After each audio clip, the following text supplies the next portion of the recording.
Tara Malarkey here, founder of Seven Figure Femme and High Ticket Empress. So we're going to talk about how to have these powerful conversations that feel good and feels like you're really taking care of someone and ushering them into their quantum leap of their next level. And so today I want to just have some conversation around sales objections and how to handle objections, because you're going to face objections. You know, a lot of people that come into our program, they didn't just say yes as soon as we said the price, right? They have objections. They have fear, and it's going to come out in all the objections. And so you want to be able to handle that objection.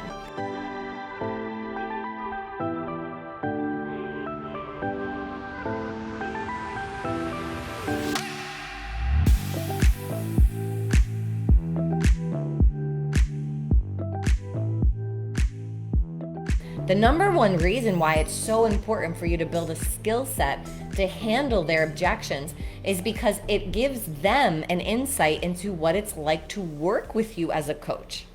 Because they know subconsciously, this isn't even conscious in their mind, that they are going to have fear and doubt, resistance, and all kinds of things that show up when they're in your coaching program, right? So say you have a weight loss health coaching program.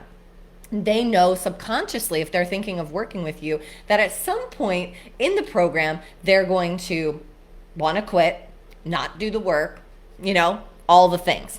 And so they're like kind of wanting to know that you're going to be able to handle them in those situations, right? So if they say, no, it's too much for me, and you just say, okay.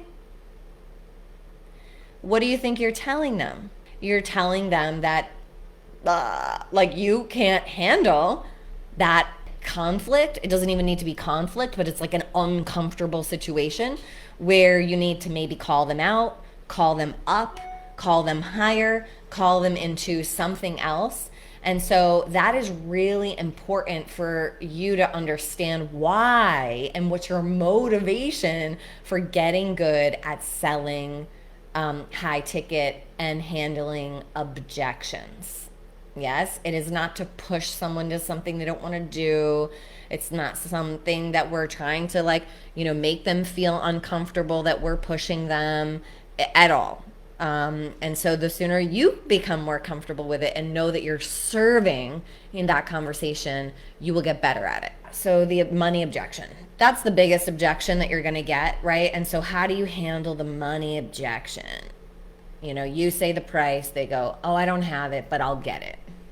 And I'll have it later. I'll go out and make the money later. And then I know how much it is, so I'll come back to you.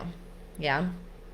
Okay, so number one thing I think that you need to understand is that the objections you hear are mostly going to mirror back something within you. And this is really hard to decipher because a lot of times you're like, I don't know what I'm not doing and what So just clean up anything that is obvious to you. So for example, if you've ever done that, or if you would even think of doing that now, clean that up, right? Don't book sales calls or enrollment calls if you don't actually genuinely want to maybe consider working with that person and it's a genuine thing, and that you have some money to invest because you know that it will require money, right? A financial investment. So just start looking at yourself, the integrity where you are, not just in coaching or your coaching decisions, but out there in the world, if you're doing that at all. Just clean up your stuff with money.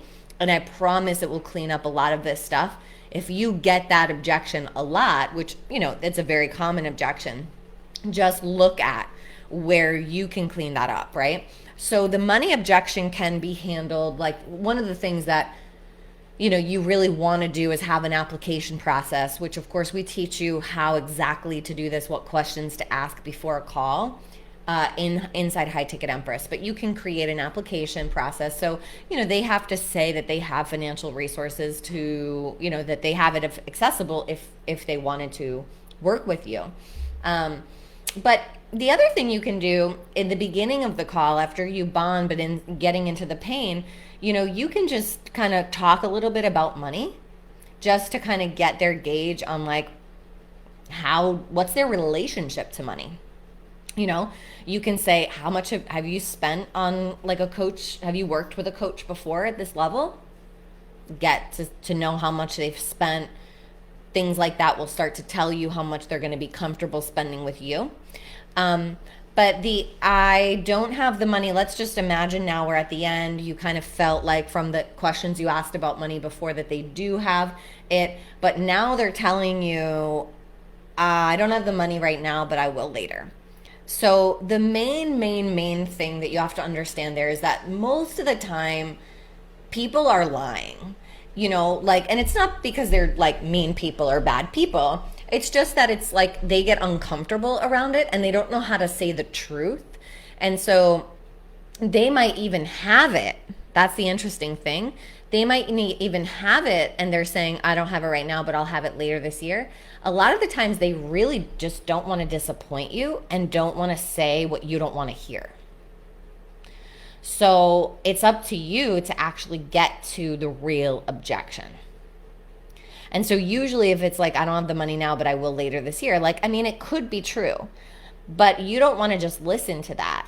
You want to ask something like, you want to get them back on the road, right? So you want to ask them, okay, interesting, thanks for sharing. So what were you thinking it was going to cost to invest in your such and such development? So you want to just get them talking about it. And then one of the great things to say at that point is like, money aside, I get curious. Like, if we just put the investment aside, do you feel like this is the pathway for you? Like, this is the program for you? Because you want to actually separate whether they have any other doubts. And so a lot of times it's not the money. It is that they don't trust you. They don't trust themselves. They don't believe that this is the program. Something else was missing. And the best thing you can do, guys, in a sales call that even isn't going to end up in a sale is get more information about how you can improve your process, right? How you can improve maybe what you say when you're making your offers so that they understand that it is for them, that they can do this. And so just asking a lot of questions is the main thing you can do to get them to tell you the real truth, right? And if you keep asking questions, and of course you want to do this in a way that they don't feel like they're backed up into a corner or backed up against a wall and you're pushing them. It's not for that. It's just that you really want to liberate them from their own subconscious doubts that are just like, oh God, no, I can't do it. I'll have it later. Do you imagine? Like, you could imagine yourself doing that, right? Like, even if you had it, you'll be like, yeah, that's another way of saying I'm just not ready right now, which is another way of saying I'm totally scared, right? I'll just do it later. You could even have the credit, right? Like, available, but you're just scared.